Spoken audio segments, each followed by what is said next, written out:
You ask Tiger to solve.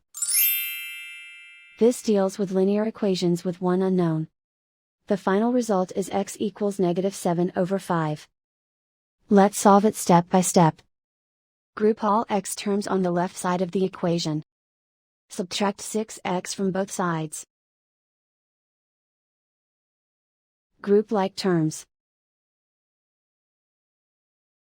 Simplify the arithmetic.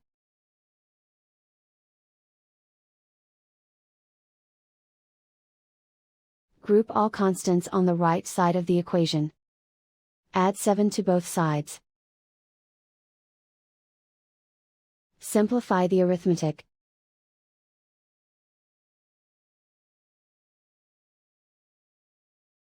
Isolate the x. Divide both sides by -5. Cancel out the negatives. Simplify the fraction. Move the negative sign from the denominator to the numerator. And so the final result is x equals -7/5.